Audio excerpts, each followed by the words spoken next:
There is a silent, invisible script running your life, and you didn't write a single word of it. You wake up every morning inside a story that began decades before your first breath, making choices that were predetermined for you, running from fears that have no origin in your own personal history, and repeating mistakes that belong to people who died long before you were born. You are not the author of your suffering. You are merely the current chapter in a book someone else started. And unless you learn to see this hidden script, unless you develop the eyes to read the invisible ink of your ancestry, you will unknowingly pass this manuscript to your children, and they to theirs, in an endless chain of unconscious repetition. This is the unspoken architecture of what Carl Jung called the collective shadow, and today, we are going to dismantle it piece by piece. This is not a comfortable conversation. It is a confrontation with the ghosts that live through your nervous system, your decisions, and your silent despairs. By the time you finish watching, you will understand the 5 phases of breaking these ancestral chains, and you will never look at your own life the same way again. Phase 1.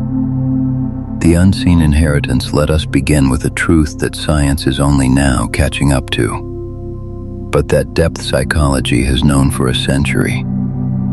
You can inherit a memory that was never yours, not through storytelling, not through family legends told at dinner tables, but through the very biological material that constructed your brain, your nervous system, and your stress responses. Your body is not a blank slate. It is a finely tuned instrument, calibrated by the terror, the silence, the hunger, and the sorrow of people whose names you may not even know. Carl Jung was adamant about this reality long before the science of epigenetics gave us the language to describe it. He understood that the unconscious mind is not merely a personal basement of repressed memories.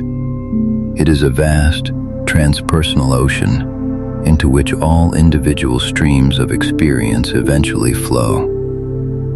The contents of your psyche are not exclusively your own. They are deposits left by a lineage of people who came before you, each adding their unprocessed emotional material to the inheritance you would one day receive.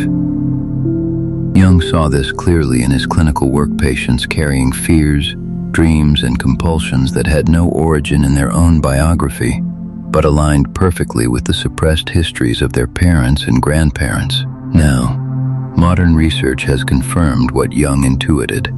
Studies on the descendants of famine survivors, war veterans, and those who endured severe deprivation show measurable biological changes passed down through multiple generations.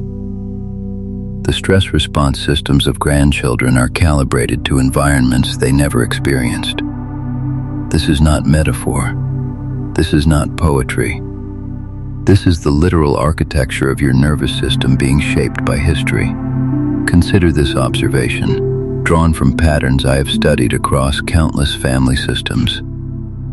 Imagine a man whose grandfather survived a brutal war. The grandfather never spoke of the horrors. He returned home, built a quiet life, and buried the screams under a mountain of silence. But that silence was not empty. It was a charged, living thing. Every time a door slammed, his body flinched. Every night he slept with one eye open. That state of perpetual hypervigilance chemically altered his blood, his cortisol levels, his entire stress physiology. Decades later, his grandson, a young man born in peace, raised in comfort, who has never heard a gunshot, develops a severe anxiety disorder. He cannot explain it.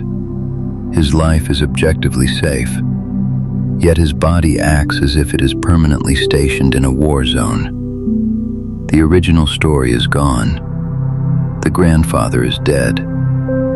But the biological alarm system is still ringing, passed down through the subtle chemistry of epigenetic expression. The grandson is not remembering a war. He is living the echo of a survival strategy that has now become a self-destructive prison.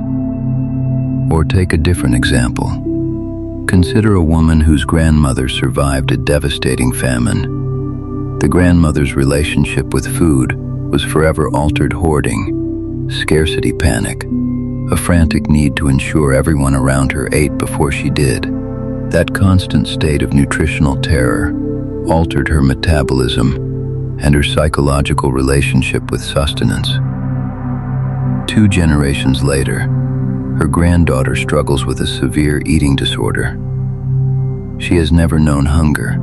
She has never missed a meal in her life. Yet her entire psychology revolves around food controlling it, fearing it, obsessing over it. The original famine is a story she has only heard about, but the famine lives inside her body, dictating her relationship with nourishment as if starvation were imminent. She is not fighting her own pathology. She is fighting her grandmother's ghost. This is where the modern self-help industry fails you catastrophically. It asks you, what happened to you in your childhood? It rarely, if ever, asks the deeper question, what happened to your bloodline in the century before you arrived?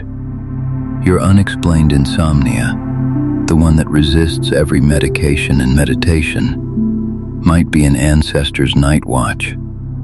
Your inability to speak up in rooms where you are perfectly safe might be a great-grandmother's survival tactic, silencing you from the grave. Your irrational fear of scarcity, despite a full bank account, might be a grandfather's famine reality, compressing your entire relationship with resources into a posture of defensive hoarding. The unconscious transmission of trauma operates through subtle channels. It travels through the way a parent holds a child with tension or with ease. It travels through the unspoken rules of the household. It travels through the stories that are never told, the photographs that are never shown, the names that are never spoken. Children are exquisitely sensitive, emotional instruments. They pick up what is not said more powerfully than what is stated openly. A mother who flinches at a raised voice teaches her child, wordlessly, that the world is dangerous. A father who cannot tolerate emotional vulnerability teaches his son, through pure osmosis, that feelings are forbidden territory. These transmissions happen in the spaces between words, in the quality of silence, in the atmosphere of a home. The first phase of breaking any chain is the most painful one. It is the phase of recognition. You must develop the ability to look at your own compulsive behaviors, your unexplained terrors, your relationship patterns that repeat like a broken record, and ask not, why am I like this? But whose voice is this speaking through my fears? Whose survival strategy has become my prison? You have to see the ghost in the machinery of your own biology before you can even begin to deactivate its programming. Recognition alone does not heal, but without recognition, nothing else is possible. This is the starting line of individuation, the painful, liberating moment when you realize that the enemy is not outside, and it is not even entirely your own creation. It is an inheritance, and an inheritance, no matter how old or how heavy, can be refused. Phase 2, the blueprint of silence now. Let us go deeper into the structure of the family itself. A family is not just a collection of individuals living under one roof. It is a system, a psychological organism, with its own rules, its own equilibrium, and its own survival mechanisms. And every system, to maintain its fragile stability, must exile certain energies. Every family has a closet, and inside that closet, the skeletons are not just secrets, they are unlived lives. They are the passions that were never pursued, the angers that were never expressed, the griefs that were never mourned, and the truths that were never spoken aloud.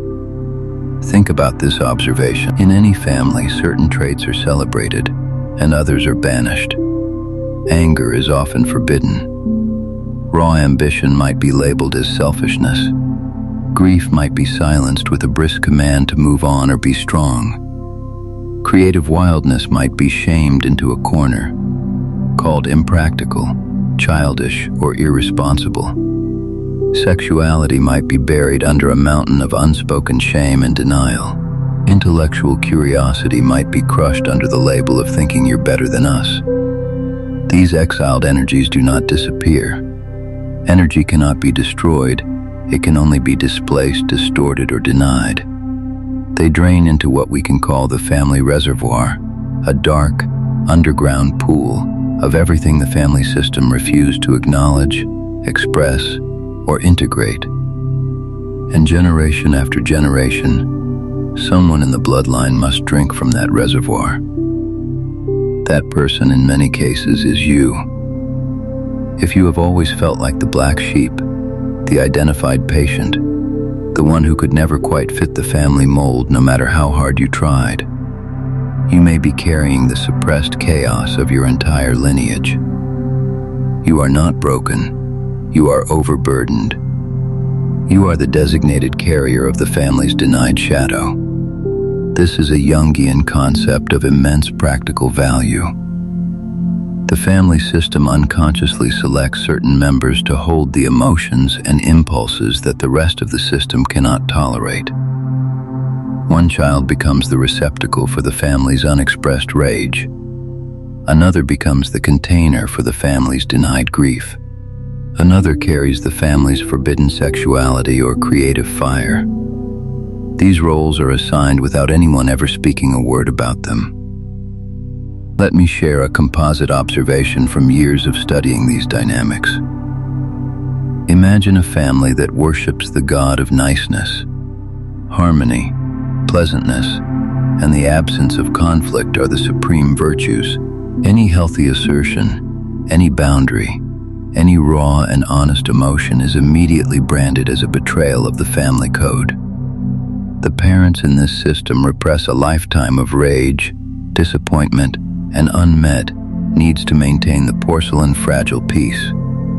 They smile when they want to scream. They agree when they want to protest. They swallow their truth to keep the dinner table calm. Then a child is born, and this child is pure, unvarnished fire. She is truthful to the point of discomfort. She feels her anger and speaks it. She questions the unspoken rules. She refuses to participate in the polite fictions that hold the family together. The family, in its collective anxiety, labels her the problem. She becomes the scapegoat, the difficult one, the source of the family's tension. But she is not inventing that fire. She is channeling it. She is the lightning rod, conducting a massive current of suppressed truth that her parents and grandparents were too terrified to express.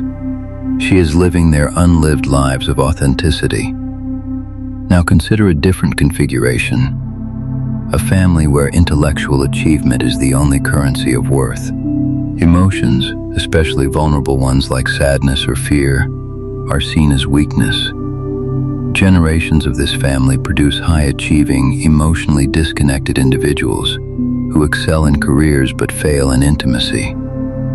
Then a child is born who is exquisitely sensitive, deeply feeling, unable to numb herself to the emotional undercurrents around her. She cries easily.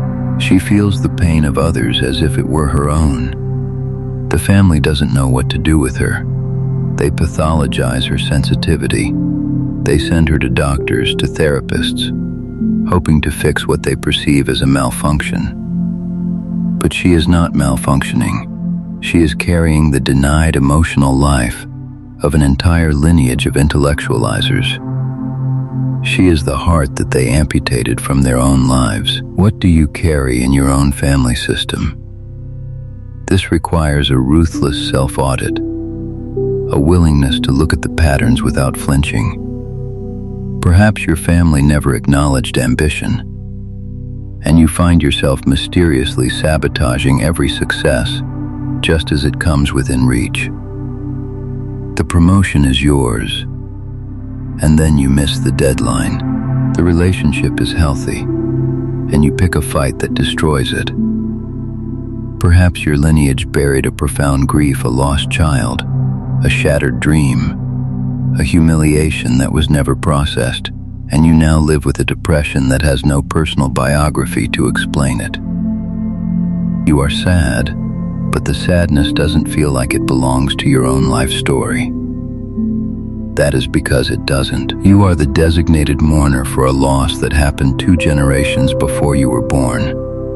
Perhaps your family system suppressed creativity as impractical, and you have spent your entire adult life in a gray, sensible career that is slowly killing your spirit, unable to give yourself permission to paint, to write, to dance, to make music. Every time you approach a creative project, an invisible force field of guilt and anxiety stops you.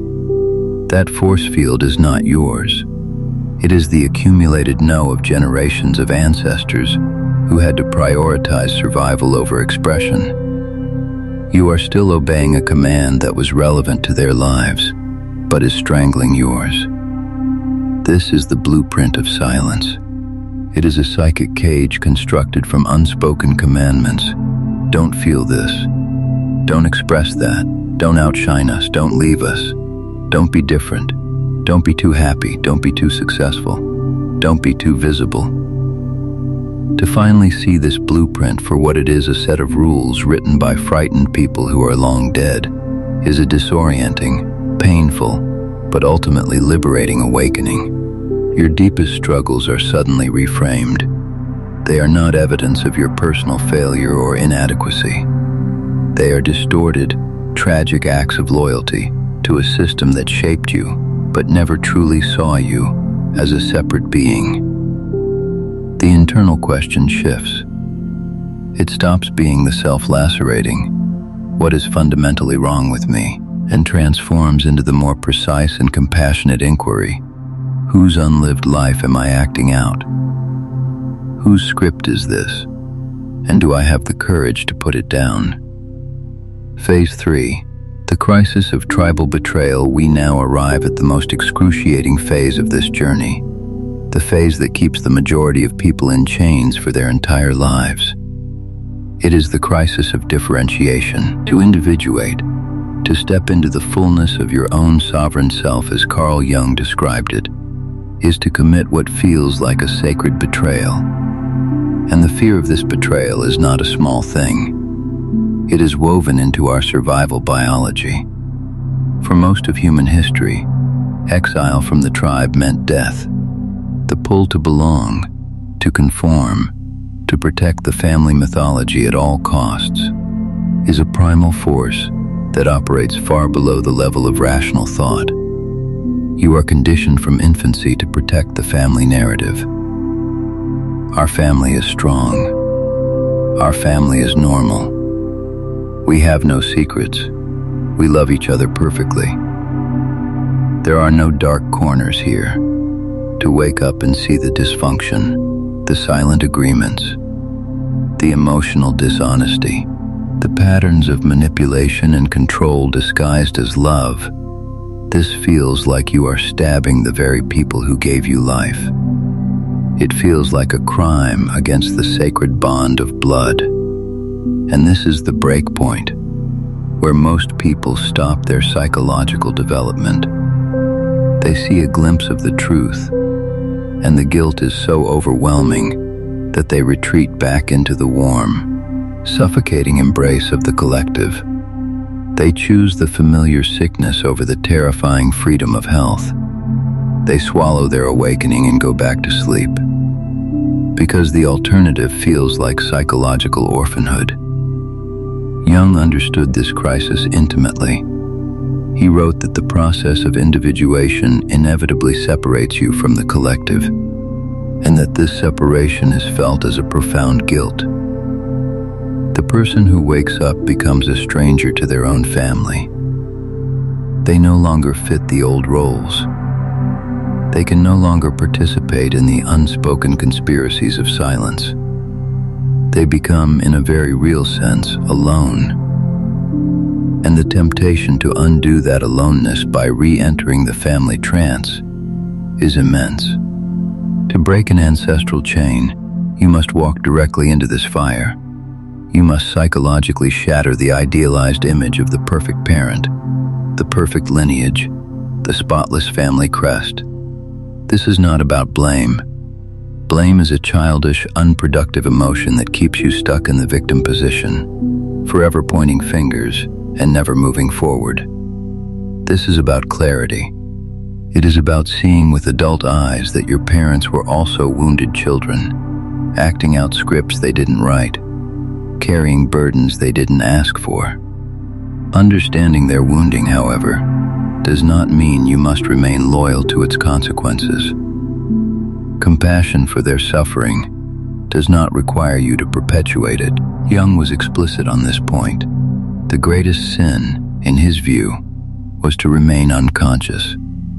The unexamined life was not just a philosophical failure, but a spiritual one. And the moment you become conscious, you disrupt the homeostasis of the entire family organism. The system will fight back to regain its equilibrium. This is as predictable as physics. When one element in a system changes, the entire system experiences pressure to revert to the old state. You will feel a cold, existential guilt the moment you start setting boundaries that were never allowed before.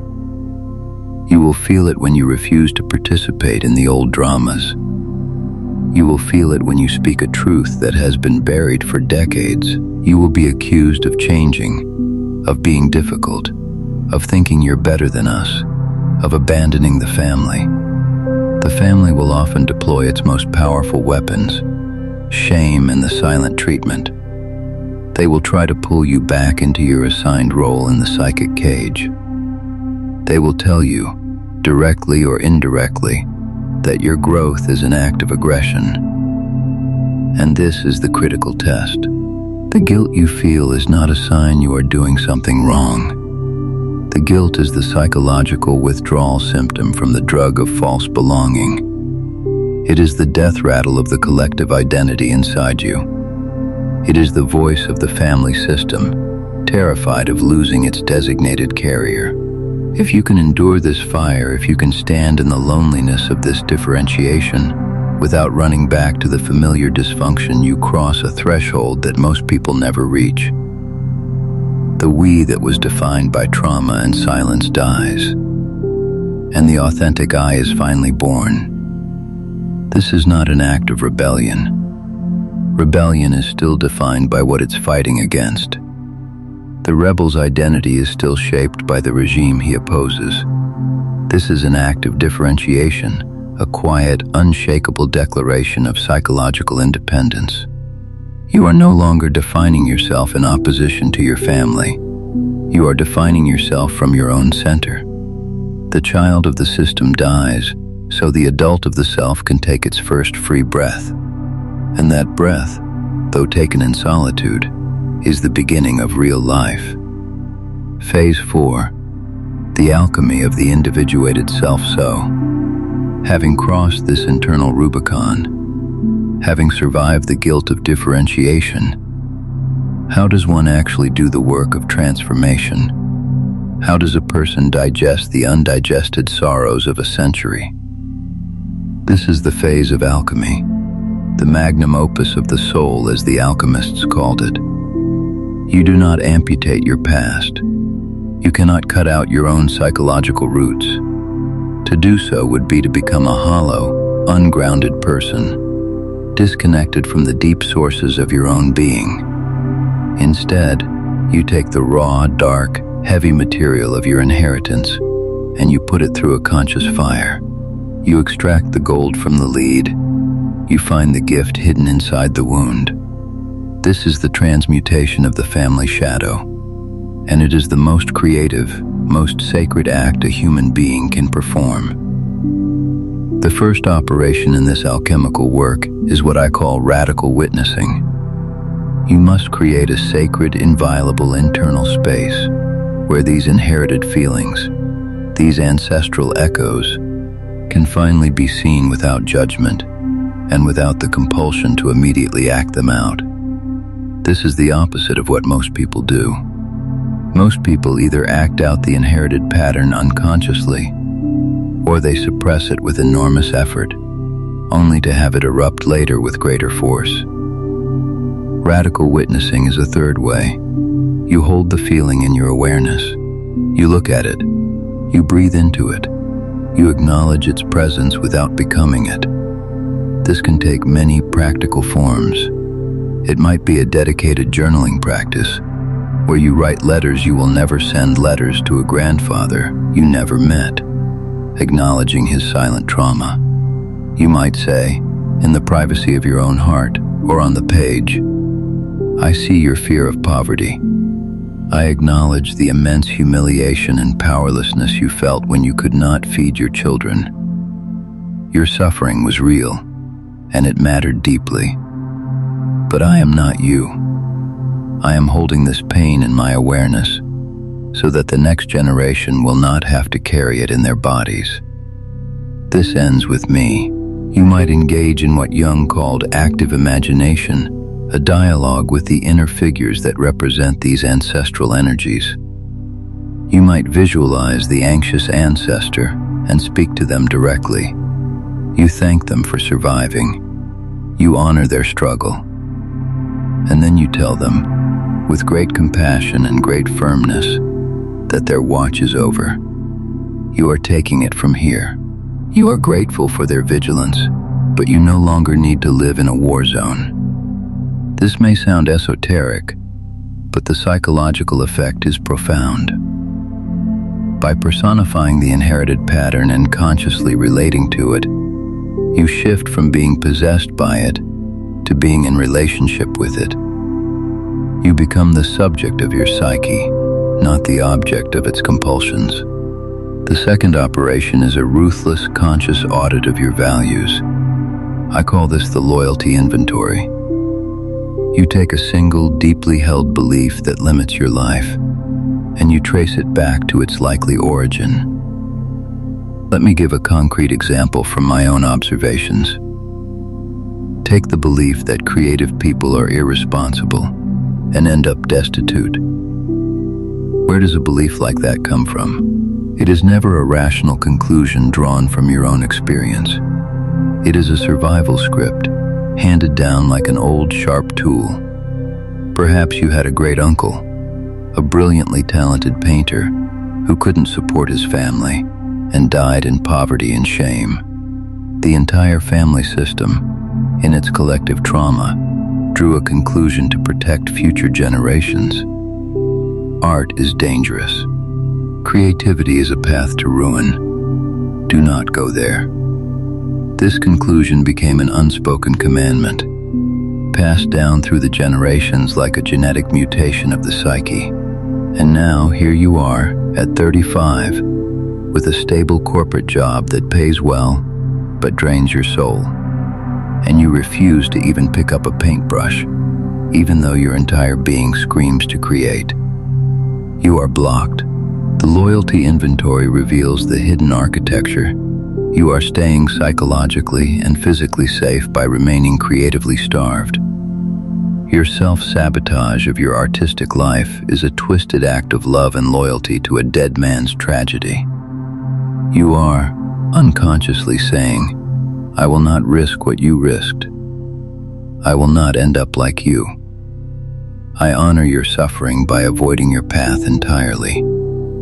The alchemy then is this.